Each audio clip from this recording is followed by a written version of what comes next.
দুবাইয়ের জুমেরায় Atlantis the পামে অবস্থিত the lost chamber aquarium ঘুরে এসেছিলাম কিছুদিন আগে। আজকের ভ্লগে তোমাদের ওই অ্যাকোরিয়ামটাই ঘুরিয়ে দেখাবো, আর তার সাথে থাকবে অ্যাকোরিয়াম সংক্রান্ত সমস্ত ডিটেলস। শুরু করবার আগে বলি, যারা এখনো পর্যন্ত সাবস্ক্রাইব করোনি তারা ঝটপট একটা সাবস্ক্রাইব করে ফেলো।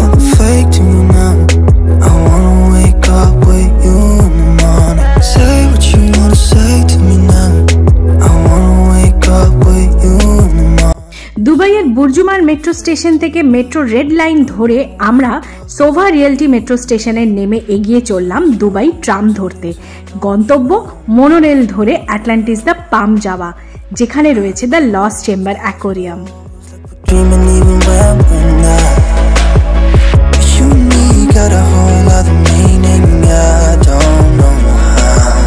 দুবাই মারিনা ট্রাম স্টেশন থেকে ট্রাম ধরে আমরা পৌঁছে গেলাম পাম জুমেরা ট্রাম স্টেশন। ওখান থেকেই গেটওয়ে মোনোরেল স্টেশন গুগল ম্যাপে ফেলে আমরা এগিয়ে চললাম মোনোরেল ধরতে।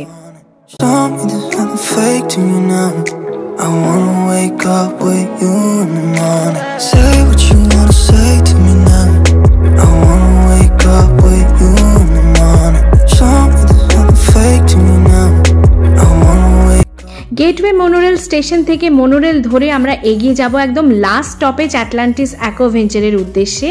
এখানে বলি, ক্যাব, দুবাই সাইট সিইং, বাস বা অন্যান্য অনেক পথেই কিন্তু আসা যায় অ্যাটলান্টিস দ্য পাম। কিন্তু এই মেট্রো, ট্রাম, মোনোরেল সফরটা তোমাদেরকে ভিজুয়ালি 100% স্যাটিসফাই করবে, তার সাথে পকেট ফ্রেন্ডলি তো বটেই।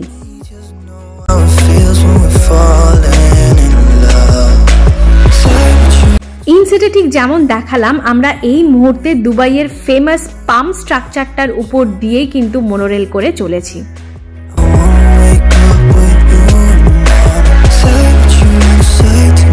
মেট্রো, ট্রাম এবং মোনোরেল করে আমাদের এখানে আসতে, মানে অ্যাটলান্টিসে আসতে মোটামুটি 38 দিরহাম মতন খরচ হয়েছে, যার মধ্যে মেট্রো এবং ট্রাম আমরা নল কার্ডে পে করেছি, মোনোরেলের জন্য ক্যাশ পে করতে হয়েছে রাউন্ড ট্রিপের।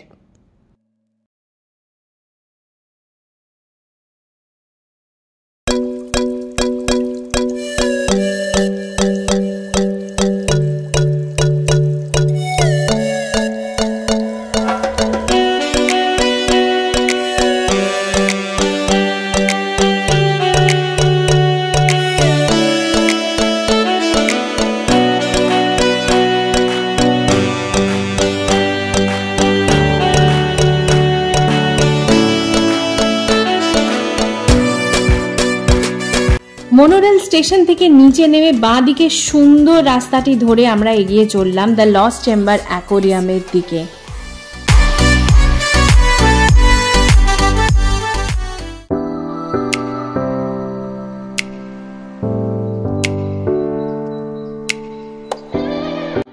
অ্যাটলান্টিস দ্য পামে প্রবেশ করতেই একটা লস্ট চেম্বার ফিলিং হলো।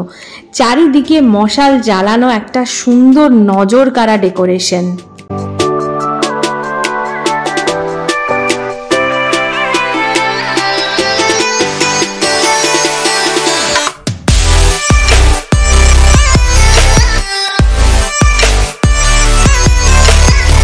তো ফাইনালি আমরা লস্ট চেম্বার অ্যাকোরিয়ামে পৌঁছে গেছি।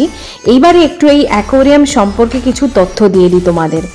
টিকিট মূল্য হেড আউট অ্যাপ থেকে 6180 পার হেড পড়েছে।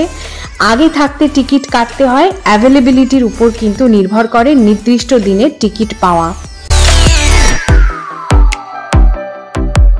অ্যাপ থেকে টিকিটটা স্ক্যান করিয়ে ভেতরে প্রবেশ করতে হয়।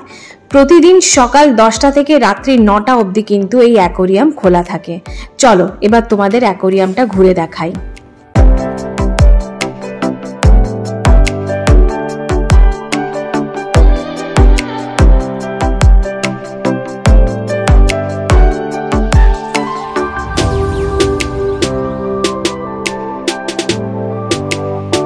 প্রায় 65,000 মেরিন অ্যানিমালসের অবস্থান এই লস্ট চেম্বার অ্যাকোরিয়ামে, আর এটি হলো দুবাইয়ের one of the most immersive and themed aquarium.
অ্যাকোরিয়ামের থিম হলো একটি লস্ট চেম্বার, আর এই লস্ট চেম্বারের মধ্য দিয়েই কিন্তু নানান রকমের মেরিন স্পিসিস যেমন শার্কস, জেলিফিশ, স্টিংরে, গ্রুপার্স থেকে কালারফুল ক্লাউন ফিশ ইত্যাদি এক্সপ্লোর করা যাবে।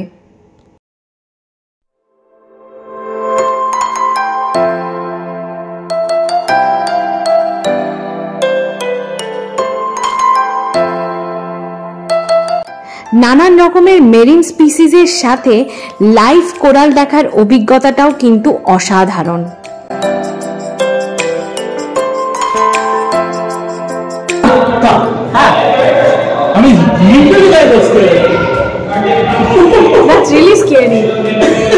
এতগুলো লবস্টার দেখো উপরে, মানে এই পুলটা পুরো এইখান থেকে শুরু হচ্ছে লবস্টারগুলো দেখো, and then it is continuing like this। ভাবো তো মাথার উপরে এত টেন্টাকলস ওয়ালা ইনসেক্টস, আর এগুলো দেখো।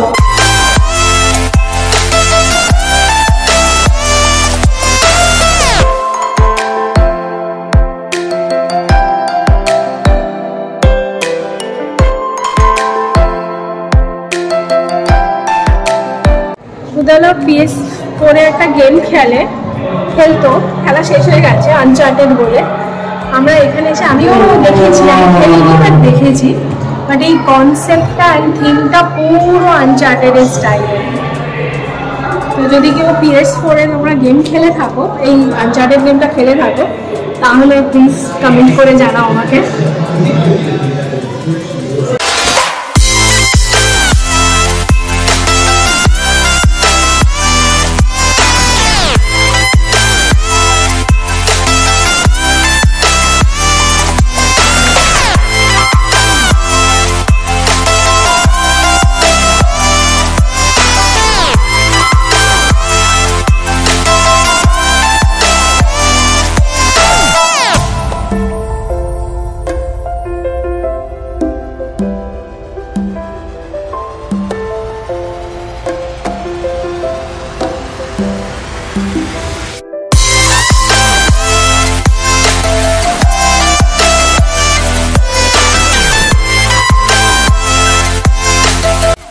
এত সুন্দর সুবিশাল একটা মেরিন এনভায়রনমেন্টের সামনে কিন্তু সিটিং অ্যারেঞ্জমেন্টও রয়েছে, যে যতক্ষণ খুশি পারো কিন্তু এখানে বসেই অসাধারণ অ্যাকোরিয়ামকে এক্সপিরিয়েন্স করতে পারো।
ওয়াকিং এর মাধ্যমে 65,000 মেরিন অ্যানিমালস এর সাথে দেখা করার সুযোগও কিন্তু করে দিচ্ছে এই অ্যাকোরিয়াম, তবে অ্যাডিশনাল কস্ট কিন্তু রয়েছে।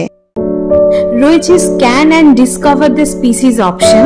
প্রত্যেকটা এক্সিবিটের পাশে রয়েছে কিউআর কোড, ফোনে স্ক্যান করো আর জেনে যাও সেই স্পিসিসের নাম ও নানান রকমের তথ্য।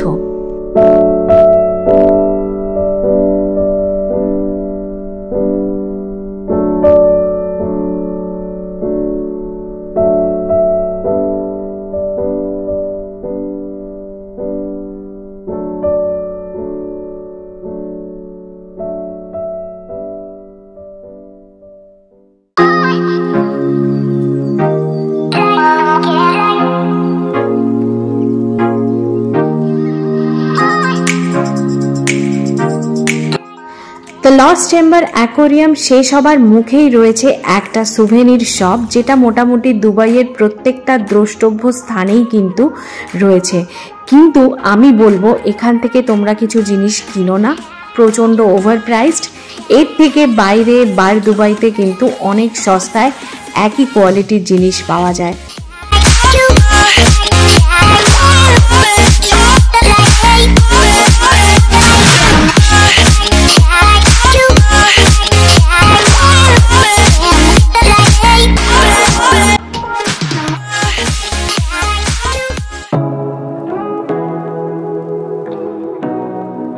অ্যাকোরিয়াম ঘোরা হয়ে গেলে কাছেই রয়েছে দুবাই বালুন স্টেশন। একসাথে টিকিট কাটা থাকলে দুবাই বালুনও মাস্টটাই অসাধারণ পাম ভিউটা পাওয়া যায়। এরপর তোমরা এগিয়ে একদম কাছে অ্যারাবিয়ান গালফের ভিউটাও কিন্তু নিয়ে আসতে পারো।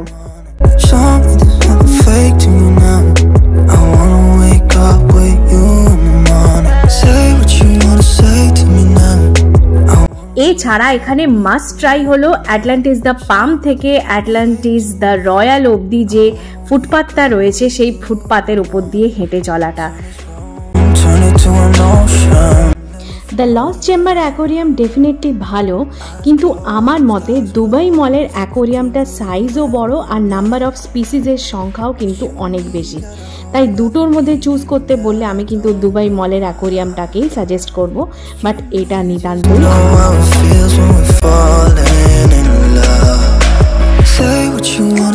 সুন্দর কিছু মুহূর্ত কাটিয়ে এবার কিন্তু বাড়ি ফেরবার পালা। আজকের ব্লগটা কেমন লাগলো আমাকে ডেফিনেটলি জানিও। যদি ভালো লেগে থাকে তাহলে লাইক, কমেন্ট, শেয়ার করো। নতুন যারা দেখছো তারা কিন্তু অবশ্যই একটা সাবস্ক্রাইব করে বেল আইকনটাকে প্রেস করে দিও নিত্য নতুন নোটিফিকেশন পাওয়ার জন্য। চলো আজকের মতন ব্লগটা এখানেই শেষ করি, আবার দেখা হবে পরবর্তী একটা ব্লগে। আজকের মতন বাই বাই।